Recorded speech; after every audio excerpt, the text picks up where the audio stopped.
When my wife Sienna lost everything, her family, her money, I left her. After she rebuilt her empire, I showed up at her door every year. Year 1, I brought our son Leo. She threw 50 grand at me and told me to get lost. Year 2, I showed her my terminal cancer diagnosis. She didn't even look at it, gave me 100,000, and said to disappear forever. Years 3 and 4, I did what she wanted. And quote, I died. Year 5, he got a call from our son. Dad, when are you bringing the food? I'm starving. Dad, I'm so hungry. I watched my 4-year-old son Leo sneak away from the shelter, find my old phone, charge it up and try to call someone. Just like he'd seen me do when I was bedridden and dying. I lived off Doordash. My orders were always cheap, so they came last. When Leo got hungry, I'd call the delivery guy to hurry up. Leo thought calling someone would magically make food appear. He kept dialing. The dim screen lit up his little face. But this time he'd accidentally called my emergency contact, Sienna. I tried to stop him, but my hand went right through him. Damn it. 3 years dead and I still forget I'm just a ghost. Leo, don't call her. She won't pick up. She probably still thinks I'm just some gold digger who bailed when times got tough. Go open that little wooden box on the table. I left you some money. Most of the cash I took from Sienna went into a trust fund for Leo. The box had about $1,000 for emergencies. Like he could actually hear me. Leo walked over and grabbed the box and a cold voice came through the phone. Dean Harrison. I froze. The call had been connected for over a minute. Didn't I tell you to go die somewhere? Her tone was flat. Hold his ice. Like always, I felt this deep shame wash over me. My son's own mother was cursing me out right in front of him. And they didn't even know who each other was.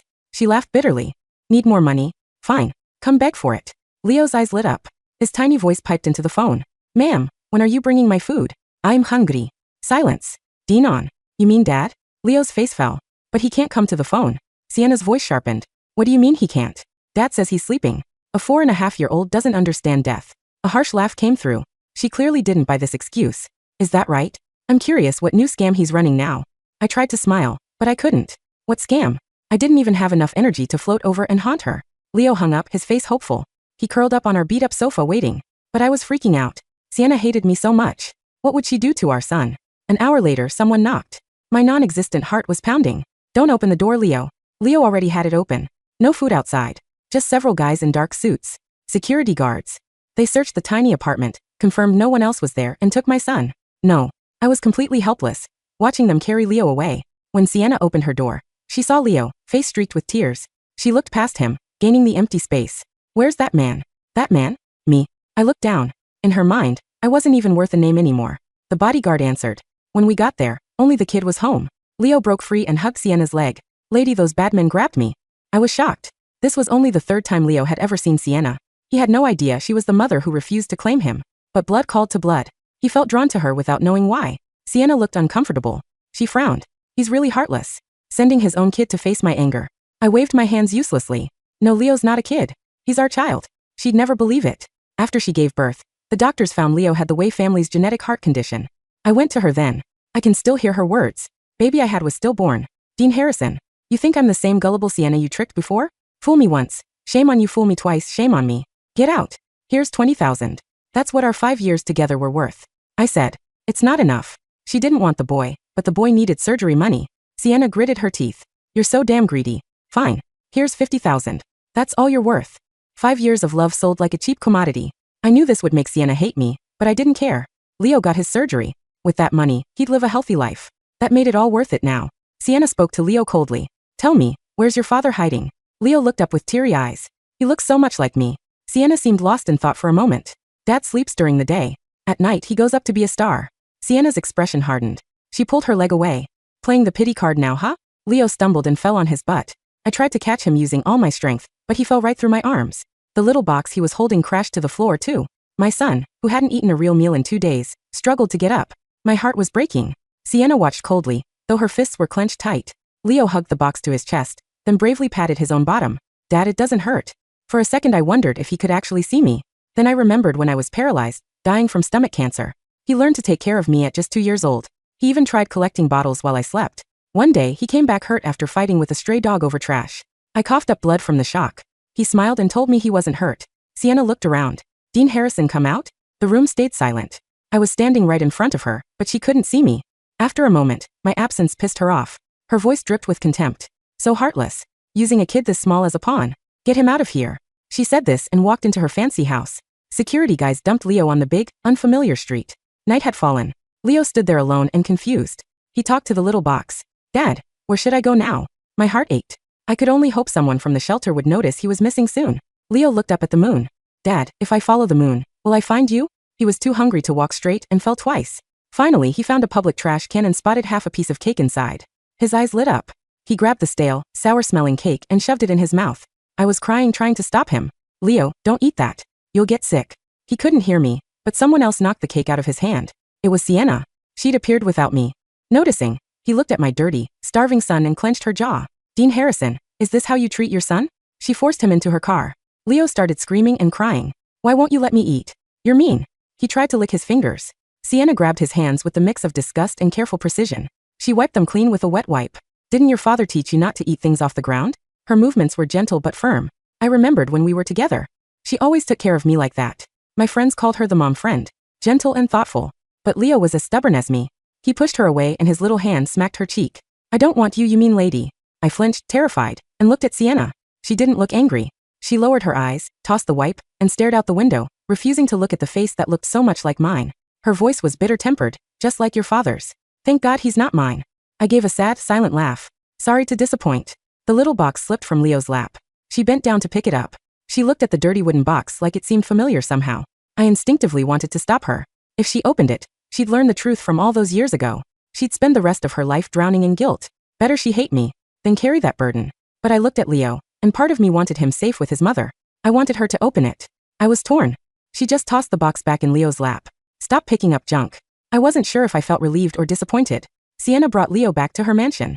She told the housekeeper to make some food, adding, after glancing at Leo's skinny frame, something easy to digest. I don't know how that man raises a kid. Skinny as a stick. I think. I didn't marry someone like him. I nodded. I was a terrible father. Sienna sat at the dining table, watching Leo pick the carrots out of his food. She frowned and snapped without thinking. Dean Harrison, don't pick at your food. Both of us froze when she said that name. I'm keeping you right here. No way Dean won't come get you. With that, Sienna got up and went upstairs, looking like she was running away. Leo's eyes brightened. Really? Dad's coming to get me? That night, Leo refused to sleep in the guest room. He insisted on the sofa. The nanny couldn't convince him otherwise. Sienna finally got annoyed. Kids are such a pain. Whatever. Let him sleep wherever he wants. Leo slept on the sofa for 3 days straight. Seeing him curled up in a tiny ball, Sienna frowned hard. Was your father so cruel? He never let you sleep in a bed?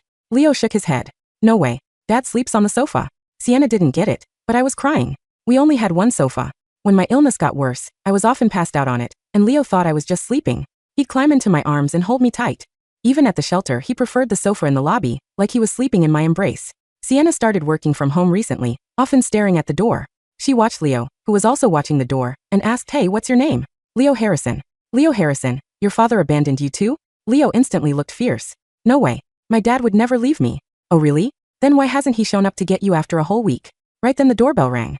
Sienna jumped up, a look of grim satisfaction on her face. Your father's here. Leo scrambled to his feet, staring at the door with desperate hope. When the door opened, they both froze. Leo pounded. Liar. That's not Dad. The guy at the door was handsome, wearing a white button-down. I'd seen him once before, when Leo had just had his surgery. He was with Sienna, leaving an OBGYN, looking pretty cozy. The man glanced at Leo, confused. Where'd this kid come from? Sienna answered flatly. Just picked him up off the street. His eyes widened. You're collecting kids now? Then he remembered something and pointed angrily at the flower bed. Who pulled up my sunflowers? My heart sank. They were living together. Sienna glanced at Leo, who barely came up to her knee. Leo guiltily looked away and went back to the sofa. Sienna seemed unbothered. They're just flowers. Plant more. The guy didn't push it. He followed Sienna inside. But as soon as he sat on the sofa, he covered his nose. What's that weird smell? Sienna, you said you're super sensitive to smells because you're pregnant. Can't you smell this? I stared at her flat stomach, shocked. After watching how she treated Leo these past few days, I'd hoped she'd realize he was our child and treat him well. But now she was having a baby with another man. What would happen to my son? Sienna finally noticed the strange odor. She looked at Leo on the sofa. She walked over, picked Leo up, and pulled back the cushion. A pile of food wrapped in plastic bags, 7 dead sunflowers fell out. Both of them were speechless. Sienna's face turned red with anger. Leo Harrison. What the hell are you doing? Leo wailed. Don't touch my stuff. I was saving them for Dad. I remembered when Leo was tiny, out collecting trash. Sometimes kind people would see him and buy him food. Never ate any of it himself. Always brought it home to me after he went to the shelter. The director taught him a few times and he learned to eat some. But he always saved what he thought was the best. Other kids avoided him because they said he smelled bad. Sienna's expression was complicated. Why would you do that? Leo cried hard. Dad never got to eat anything good. You said he'd come get me, and I wanted to save these for when I see him. Sienna wanted to laugh, but the sound got stuck in her throat. What are you talking about? He went off to live the high life with some rich woman. What could he possibly not have? Leo shook his head. No, he didn't. Dad always said he wasn't hungry. At first I said I wasn't hungry so he'd eat more. Later, when the disease took over, I really couldn't eat. The man next to Sienna asked, why is there a cremation urn on the floor? The man's words hung in the air like a guillotine blade waiting to drop. Cremation urn? Sienna frowned, looking at the dirty wooden box Leo was clutching. What are you talking about? That's just a box of junk. The man in the white shirt shook his head slowly. Sienna, my uncle is a funeral director. I know that box. It's the standard issue urn provided by the state for people who die with no money and no family to claim them. The color drained from Sienna's face. She looked from the man to Leo, then down to the box. Leo panicked. He pulled the box tighter against his small chest, backing away until he hit the wall. No. It's not a urn thingy. It's Dad's house. He's sleeping in here until he wakes up. My ghost froze. Oh no. Leo. Sienna's hands were shaking. She walked toward Leo, her steps heavy and uneven. Leo, her voice trembled. Give me the box. No. You're mean. You'll throw him away. Give it to me. She didn't mean to shout, but panic was seizing her throat. She lunged forward and wrestled the box from his small, weak grip. The lid, worn from being opened so many times by my son, popped off. There was no money left inside. We had spent the last $1,000 on food weeks ago. Inside, there was only a heavy plastic bag of gray ash, a crumpled photo of the three of us from 5 years ago, and a folded piece of paper. Sienna stared at the ash. Her breath hitched. She reached in with trembling fingers and pulled out the paper. It was the receipt for the heart surgery, dated 3 years ago. The amount was exactly $50,000, the money she had thrown at me. Stapled to it was my death certificate. Dean Harrison. Cause of death. Untreated stage 4 stomach cancer. Malnutrition. The silence in the room was deafening. I saw the realization hit Sienna like a physical blow. Her knees gave out, and she collapsed onto the floor, clutching the papers. He didn't spend it, she whispered, her voice breaking. He used it for the surgery. For Leo. She looked at the date on the death certificate. He's been dead for 3 months? But he came to my door. He came. He didn't come, Leo sobbed, wiping his nose on his sleeve. I called you. Dad told me to call you before he went to sleep. He said you were the only safe place left. Sienna looked at the photo of us. Then she looked at Leo. Really looked at him.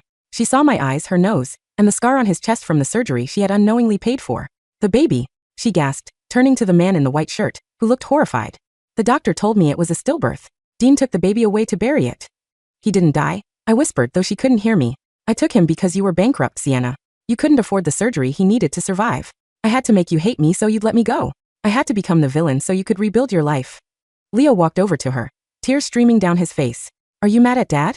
Please don't be mad. He hurt a lot. He coughed blood all the time. But he smiled when he looked at your picture. Sienna let out a sound that wasn't human, a raw, guttural wail of pure agony. She pulled Leo into her arms, burying her face in his dirty, matted hair. Oh God, Dean, she screamed, rocking back and forth. I told you to die. I told you to disappear. And you did, you really did. She looked up, her eyes scanning the empty room, looking right through me. I'm sorry. Dean, I'm so sorry. I didn't know. I thought you were happy. I thought you left me. The man in the white shirt quietly stood up and walked out the front door, closing it softly. He knew there was no place for him here. I watched as Sienna cried until she had no tears left. Then, she gently placed the wooden box on the velvet sofa, the spot of honor. She held Leo's face in her hands. Leo, she choked out. I'm not the mean lady. I'm your mommy. Leo blinked, confused.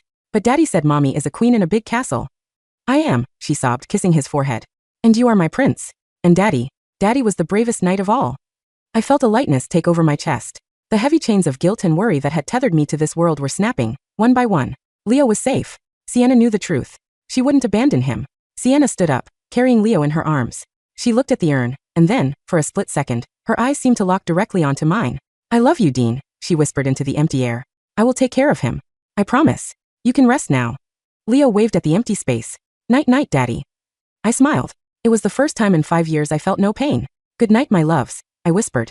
As I faded into the light, the last thing I saw was my wife ordering the grandest feast the city could provide, and my son finally safe in his mother's arms.